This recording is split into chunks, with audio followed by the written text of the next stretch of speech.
Radhe Radhe to all of you. Welcome to Agri Mantra, changing the way of thinking.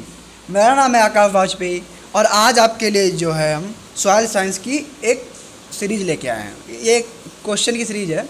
इसमें ये होगा कि आपके यूपी कैडेट में सॉइल साइंस के 9 क्वेश्चन आते हैं, तो वही क्वेश्चन उसी पैटर्न पे आपको हम करवाएंगे।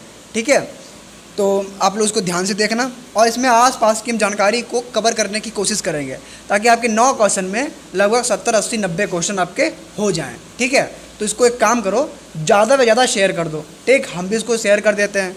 लिंक को कॉपी करते हैं। ठीक, कॉपी करने के बाद ये हमने अपने व्हाट्सएप के स्टेटस पे लगा दिया। ठीक, और ये जो है ग्रुप्स में टेलीग्राम पे ये भेज दिया। ठीक, इतना काम तुम भी कर लो। ठीक, 10 सेकंड तुमको देते हैं, 5 ही सेकंड देते हैं। बड़ी फास्ट हो तुम लोग आजकल, है ना। चलो करो, आते जाओ भैया। ठीक है फिर पहला क्वेश्चन देखते हैं, है ना। ध्यान से देखना। पहला क्वेश्चन है, montmorillonite is a type of mineral. Montmorillonite जो है वो किस टाइप का मिनरल है। ठीक है, ऑप्शन सुन देख लो। पहला ऑप्शन है 1-1 नॉन एक्सपेंडिंग टाइप, दूसरा ऑप्शन है 2-1 एक्सपेंडिंग टाइप, तीसरा ऑप्शन है 2-1-1 टाइप मिनरल और चौथा ऑप्शन है 2-1 लिमिटिंग एक्सपेंडिंग, है ना। तो इसका सही आंसर क्या है बताओ। इसका सही आंसर है 2-1 एक्सपेंडिंग टाइप। ठीक, अब देखो ये पहला जो ऑप्शन है ये क्या होता है। तो 1-1 नॉन एक्सपेंडिंग टाइप होता है, ये होता है आपका कालोनाइट। ठीक, क्या होता है, कैलोनाइट होता है। ठीक, दूसरा क्या होता है, माल्ट मोरलानाइट होता है। तीसरा जो है 2-1-1 है, ये आपका होता है जिसे बोलते हैं क्लोराइट। क्या बोलते हैं, क्लोराइट। ठीक है, और लास्ट है आपका 2-1-1 एक्सपेंडिंग टाइप। 2-1-1 जो होता है वो लिमिटिंग एक्सपेंडिंग, ये आपका होता है बर्मीकुलाइट। ठीक है, आज पानी बरस रहा है काफ़ी तेज, आवाज़ थोड़ी जो है दिक्कत में हो सकती है, लेकिन आप लोग एडजस्ट करना। ठीक, तो बड़ा भाई हो गया, चारों समझ में आ गया। पहला क्या था, कैलोनाइट था। दूसरा क्या था, माउंट मोरलानाइट था। 2-1-1 टाइप मिनरल क्या था, क्लोराइड था। और 2-1 लिमिटिंग एक्सपेंडिंग टाइप क्या था, बर्मीकुलाइट था। ठीक है, आगे बढ़े। देखो, marble and quartz both are the example of. Marble और क्वार्ट्स जो हैं दोनों कैसे एग्जाम्पल, देखो हिंदी इंग्लिश दोनों बोल रहे हैं। ठीक, तो देख लेना, बाकी ज़्यादा दिक्कत हो तो आप लोग संपर्क कर सकते हैं आकाश वाजपेयी नाम से इंस्टाग्राम पे। ठीक है, देखो igneous rock, sedimentary rock, metamorphic rock या इनमें से कोई नहीं। मार्बल और क्वार्ट्स कैसी हैं, ये आपकी हैं मेटामॉर्फिक रॉक। ठीक है, अब इसके अलावा 2 रॉक और हैं, जैसे कि जेनेसिस और स्लेट। जेनेसिस है और स्लेट है, ये दोनों कैसी होती हैं, ये भी मेटामॉर्फिक होती हैं। ठीक, अब पहला option igneous rock. Igneous rock में जो आती हैं उसमें आपकी आती हैं ग्रेनाइट और बेसाल्ट। ठीक, ग्रेनाइट आती है और बेसाल्ट आती है।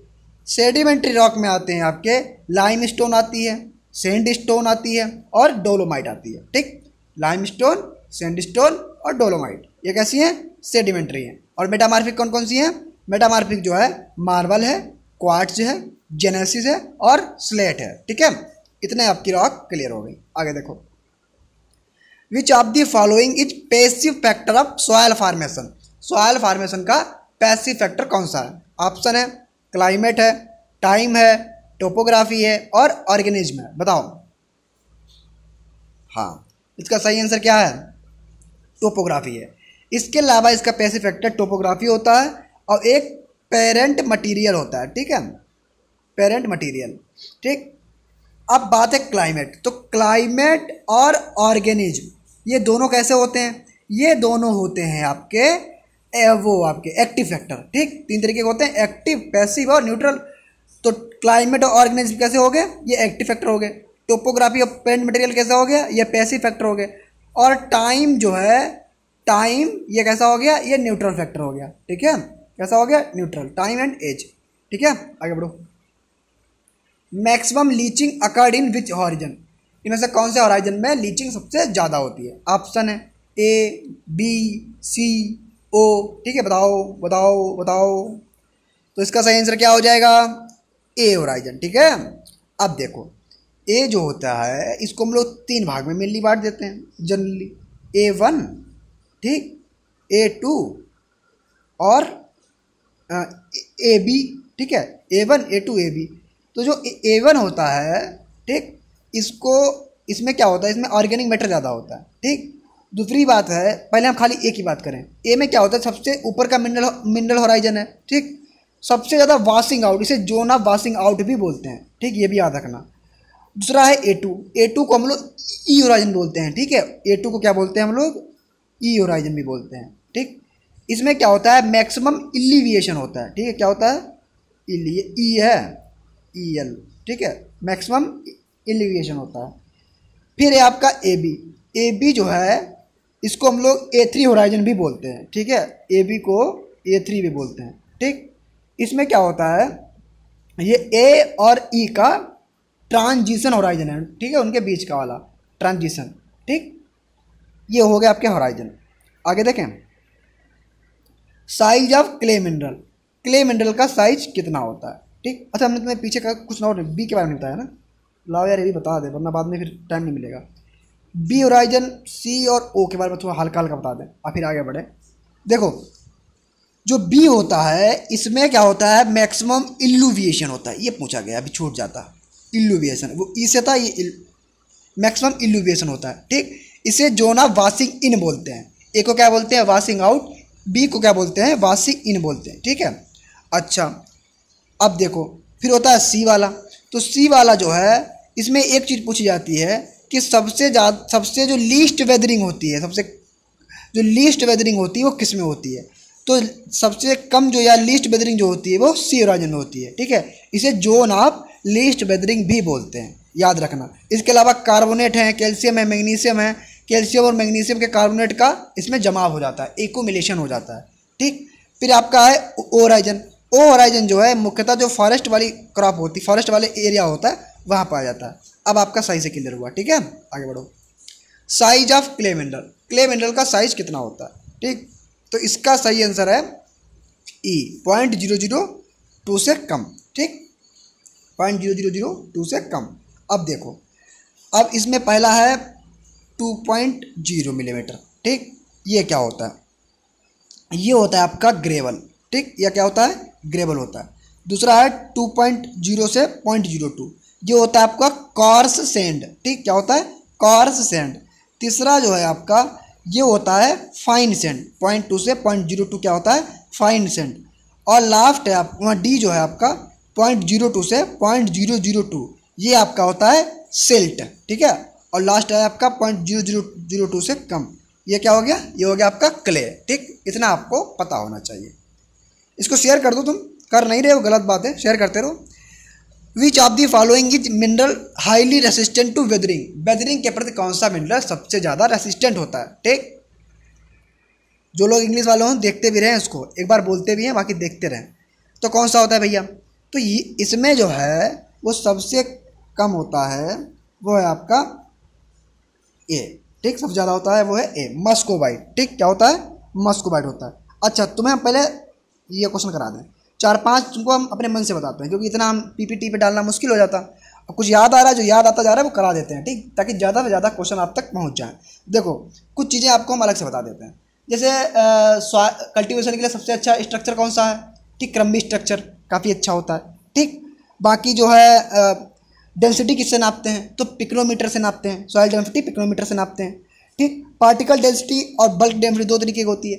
पार्टिकल डेंसिटी को ट्रू डेंसिटी भी बोलते हैं, और जनरली सॉइल कितनी होती है, 2.65 के आसपास। और जो बल्क डेंसिटी होती है ये 1.33 के आसपास होती है, ठीक है।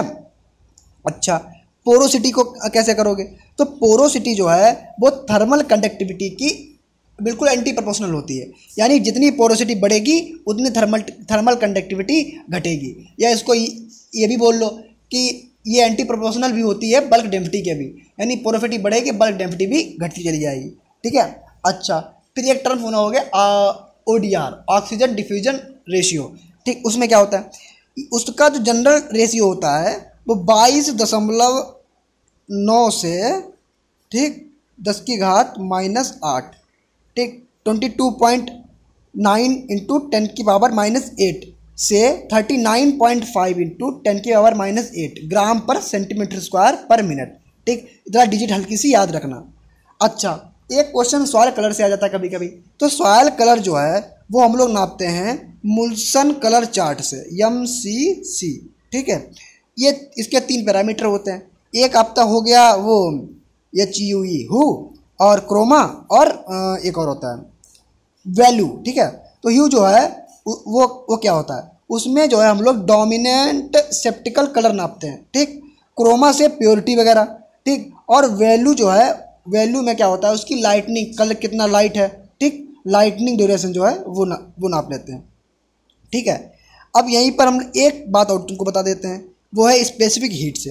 तो जनरल जो वाटर होता है उसकी स्पेसिफिक हीट होती है 1, ठीक। जो सॉइल होती है उसकी स्पेसिफिक हीट होती है 0.2, ठीक, 0.2। और जो ऑर्गेनिक मैटर होता है उसकी स्पेसिफिक हीट होती है 0.5 यानी 0.5। ओके, इतना आपको पता लग गया, ठीक है। अब देखो, अब यहाँ हम लोग बात कर रहे हैं मिनरल की। तो मिनरल में एक चीज़ आप जान लो कि मिनरल में क्या होता है कि जो प्लांट सिलिकेट्स होते हैं ये आपके प्लांट न्यूट्रिएंट्स के सोर्स होते हैं, ठीक। ये आपको पता है, प्लांट सिलिकेट्स जो हैं प्लांट न्यूट्रिएंट्स के सोर्स होते हैं, ठीक। अब इसमें देखो, थोड़ा इसको हम साफ कर दें, ठीक, हालांकि आपको सुनना ही है। अब कौन कौन से ऐसे होते हैं देखो, पहला आपका हो गया फास्फोरस। फास्फोरस जो है वो उसका सोर्स क्या होता है, एपेटाइट होता है। क्या होता है, एपेटाइट। K2O पोटेशियम का क्या होता है, बायोटाइट होता है। मैग्नीशियम किसका होता है, मैग्नीशियम का होता है डोलोमाइट और ओलिवीन, ठीक, सुनते रहना, डोलोमाइट और ओलिवीन, ठीक। ओलिवीन जो है वो मॉल्बिडिनियम का भी होता है। किसका होता है, मॉल्बिडिनियम का भी होता है, ठीक। बोरान के क्या होते हैं, बोरान का कई बार पूछा गया, याद रखना। बोरान का होता है आपका वो टोरोमिलिन, ठीक, टोरोमिलाइट होता है, टोरोमिलिन होता है, देख लेना, ठीक है। बाकी कैल्शियम का जो है वो डोलोमाइट होता है और एंड्रोथाइट होता है, ठीक। डोलोमाइट इंपॉर्टेंट है, याद रखना।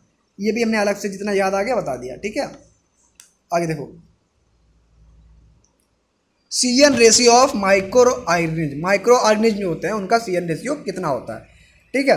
देखो, इसको एक बार में याद नहीं होगा, आप लोग जब तक आपका एग्जाम नहीं होता तब तक डेली इसको एक बार सुबह उठ के सुन जरूर लेना, ठीक है, याद हो जाएगा। माइक्रो ऑर्गेनिज्म का CN रेशियो कितना होता है, ऑप्शन देखो, 10:1, 12:1, ठीक, 20 से 30:1, और 4:1 से 9:1। सही आंसर क्या है, सही आंसर है इसका है D, ठीक, 4:1 से 9:1, ठीक। अब 10:1 किसका होता है, ये होता है ह्यूमस का, ठीक है। बारिश हो रही है इसलिए थोड़ी आवाज़ सही नहीं आ रही होगी पीछे से। हाँ, 12:1 जो है वो होता है आपका, ये आपकी जो नॉर्मल सॉइल होती है इनका होता है, ठीक। 20 से 30:1 जो है ये जितनी भी जो लेग्यूम्स वाली होती है, जहाँ लेग्यूम लगाई जाती हैं वहाँ का होता है। इसके अलावा जो FYM का भी इतना ही रेशियो होता है, माइक्रो CN रेशियो 20 से 30:1, और 4 और 9:1 किसका होता है, ये होता है आपका माइक्रो ऑर्गेनिज्म का, ठीक है। आगे बढ़ो, मोस्टली अवेलेबल सॉइल वाटर कौन सा होता है, ये सबको पता है, ये आपका है कैपिलरी वाटर, ठीक। कैपिलरी वाटर जो है वो मोस्टली अवेलेबल वाटर होता है। हाइग्रोस्कोपिक जो है ये आपका जो सॉइल कोलाइड्स होते हैं वहाँ पर हेल्ड होता है, ठीक। और लगभग ये जो इसका प्रेशर होता है इस पर 31 एटमॉस्फेयर से 10,000 एटमॉस्फेयर तक होता है, ठीक है। और ये ज़्यादातर वेपर फॉर्म में पाया जाता है। कैपिलरी तो तुम्हें पता ही लग गया, ठीक है। और कैपिलरी में लगभग 0.3 से 31 एटमॉस्फेयर तक होता है, ठीक है। इसका प्रेशर कितना होता है, एटमॉस्फेरिक प्रेशर 0.3 से 31 एटमॉस्फेरिक, ठीक। और भैया लास्ट है ग्रेविटेशनल वाटर। ग्रेविटेशनल जो है इसका कितना होता है, एटमॉस्फेरिक प्रेशर 0.3 से कम होता है, ठीक, 0.3 से कम होता है। आगे बढ़ो, ठीक है। एक बेमेलिन फैक्टर जानते हो, बेमेलिन फैक्टर जो है वो 1.724 होता है, ठीक है, 1.724। ऐसे याद रखना, बेमेलिन फैक्टर पूछ रहा है कितना होता है, 1.724, ठीक, याद आ गया, बता दिया। अब भैया ये लास्ट क्वेश्चन, ठीक, 9 क्वेश्चन आते हैं आपके सॉइल साइंस के। अब इसके ऑप्शन देखना, equivalent affinity of anhydrous ammonia, ठीक, एनहाइड्रस अमोनिया की इक्विवेलेंट एफिनिटी क्या होती है, ये लास्ट क्वेश्चन इसमें है। अभी आपको हम कुछ और जो चैप्टर छूट गए हैं उनको भी बता देंगे, ठीक है, आप लोग सुनते रहना बस। देखो ऑप्शन क्या है, ऑप्शन देखो इनमें से कौन सा सही होगा, ठीक। तो सही इसमें पहला ही है, सब जानते हो, 148, ठीक। 128 किसका होता है, 128 ये होता है अमोनियम क्लोराइड का, ठीक है, अमोनियम क्लोराइड का। 110 किसका होता है, ये होता है अमोनियम सल्फेट का। ठीक, 80 से 85 जो है, 80 से 85 जो है वो इक्विवेलेंट एसिडिटी होती है किसकी, यूरिया की। ठीक, और 77 होती है DAP की, डाई अमोनियम फास्फेट की। ठीक, 60 जो है वो होता है आपका अमोनियम नाइट्रेट की। ठीक, किसकी होती है, अमोनियम नाइट्रेट की। 29 जो है वो होती है आपकी उसकी क्या होता है वो, अरे यार नाम नहीं याद रहा, अमोनियम सोडियम नाइट्रेट, याद आ गया, सोडियम नाइट्रेट की। ठीक, 29 किसकी होती है, सोडियम नाइट्रेट की, भूल जाते हैं। और 21 जो होती है वो होती है कैल्शियम नाइट्रेट की। ठीक, इतना आपको क्लियर हो गया। ठीक, इसको 2-3 बार देख लेना। अब देखो तुम एक बात बताएं, एक तुम्हारा मिनरल का हमने कोई भी क्वेश्चन नहीं बताया, तो मिनरल में तुमको हम एक छोटा सा हल्का सा बता दें कि मिनरल जो आपके होते हैं उससे क्वेश्चन आपका एक हमने करवा दिया है। बाकी एक न्यूट्रिएंट्स का, मिनरल का न्यूट्रिएंट्स का हमने नहीं बताया, तो न्यूट्रिएंट्स में तुमको हम हल्का सा बताते हैं। ठीक, बोल देते हैं ताकि देख लेना। अच्छा, न्यूट्रिएंट 16 होते हैं जो जरूरी होते हैं। ठीक, 17वां एक निकिल है जो अभी खोजा गया था बाद में। तो 16 में आपके कौन कौन से होते हैं, जो बेसिक है वो कार्बन हाइड्रोजन ऑक्सीजन है, प्राइमरी जो है वो NPK हैं। ठीक, सेकेंडरी जो है वो कैल्शियम मैग्नीशियम सल्फर है, और जो माइक्रो न्यूट्रिएंट्स होते हैं उनमें iron, manganese, zinc, copper, boron, molybdenum, chlorine, निकल आता है। ठीक है। अच्छा, अब देखो थोड़ी चीज़ तुमको और बता दें हम, वो ये है कि जो मेजर न्यूट्रिएंट्स हमने बता दिए। अच्छा, नाइट्रोजन किस फॉर्म में लेता है, नाइट्रोजन जो है अमोनिकल फॉर्म में भी लेता है और नाइट्रेट फॉर्म में भी लेता है। फास्फोरस जो है वो HPO4 नेगेटिव यानी आर्थोफॉस्फेट में लेता है और हाइड्रोजन वो फास्फेट फॉर्म में भी लेता है। पोटेशियम जो है वो पोटेशियम आयन के रूप में लेता है। ठीक, कैल्शियम आयन के रूप में लेता है। ठीक है, ये आपको हल्का हल्का सा पता लग जाए। आयरन जो है वो फेरस और फेरिक दोनों में लेता है। ठीक, अब देखो और कुछ रह गया बाकी, हाँ बेनिफिशियल ये हमारे पास बाद में आएगा ना। बेनिफिशियल एलिमेंट्स क्या होते हैं, तो जो गवर्नमेंट के द्वारा टाइम पर जो एलिमेंट्स जो हैं वो क्रॉप के लिए ज़रूरी होते हैं, वो इनको रिपोर्ट किया जाता है, तो उनको हम लोग बेनिफिशियल एलिमेंट में डाल देते हैं। ठीक, फंक्शनल न्यूट्रिएंट्स क्या होते हैं, फंक्शनल न्यूट्रिएंट्स में जो बेनिफिशियल न्यूट्रिएंट्स हैं और इसेंशियल न्यूट्रिएंट्स हैं दोनों को मिला के हम लोग क्या बोल सकते हैं, फंक्शनल न्यूट्रिएंट्स बोल देते हैं। ठीक, अब देखो ये हो गया। बाकी लॉ ऑफ मिनिमम जो है किसने दिया था, लिविंग ने दिया था, याद रखना। लॉ ऑफ मिनिमम किसने दिया था, लिविंग ने दिया था। और तो कुछ है नहीं, है ना, हल्का हल्का सा तुम्हारा छूट रहा है, हो जाएगा। मेटल में यहाँ कौन कौन से होते हैं, मेटल में आपके potassium, calcium, magnesium, iron, manganese, zinc, copper, ये सब मेटल में आता है। नॉन मेटल में carbon, hydrogen, oxygen, phosphorus, sulphur, chlorine, boron आते हैं। ठीक है, और बाकी जो है अदर हो गए। अच्छा, एक क्वेश्चन आपका यहाँ से पूछा जाएगा, वो ये है कि जैसे नाइट्रोजन के सिम्टम कौन कौन सी क्रॉप में मुख्यतः हैं, फास्फोरस के कौन कौन से, हालांकि थोड़ा सा एग्रोनॉमी में हो सकता है लेकिन यहीं जान लो। नाइट्रोजन के जो हैं वो सीरियल हैं, मस्टर्ड हैं, एप्पल हैं, सिट्रस, इन सब में पाए जाते हैं। फास्फोरस जो है वो मेज, बार्ले, लेटूस, टमेटो में। पोटेशियम जो है वो मेनली पोटैटो में, इसके अलावा आपका वो है बीन है, टबेको, इन सब में भी होता है। कैल्शियम के लूसर्न में होते हैं। ठीक, इसके अलावा लेग्यूम में भी होते हैं। मैग्नीशियम के जो है मुख्य इंडिकेटर हैं वो आपका पोटैटो है, कालीफ्लावर है, शुगर बीट भी है। ठीक, सल्फर का जो है वो लूसर्न है, क्लोवर है, रेपसीड है। ठीक, आयरन का क्या है, आयरन का सोरगम है, बार्ले है, सिट्रस है। ठीक, जिंक का मेज, ऑनियन, सिट्रस है। ठीक, कॉपर का क्या है, कॉपर का लगभग आपका सिट्रस रहता है मेनली, एप्पल भी होता है। ठीक, टबेको भी है, टमाटो भी है, वीट भी है, लेकिन मेनली क्या है आपका कॉपर है, वो आपका सिट्रस है। ठीक, मैग्नीशियम का भी आपका यही होता है, एप्पल, यही सब वगैरह होते हैं। क्लोरीन का याद रखना, क्लोरीन का होता है आपका लेटूस। ठीक है, बाकी इसमें थोड़ा फर्टिलाइजर के नहीं डाले हैं हमने, वो अलग से बना देंगे, कोशिश करेंगे। और क्या रह गया, और आपका प्रॉब्लमेटिक सॉइल। ठीक है, ये थोड़े दो रह गया चैप्टर। ठीक, बाकी हमने 9 क्वेश्चन डाल दिए क्योंकि कैटेट में 9 ही क्वेश्चन आते हैं लगभग, वही हम डाल दिए हैं। इसको क्या करो तुम शेयर कर देना सबके साथ, अच्छे से शेयर करना। ठीक, कोई दिक्कत हो आप हमसे इंस्टाग्राम में पूछ लेना। Radhe Radhe, thanks to all. ठीक है।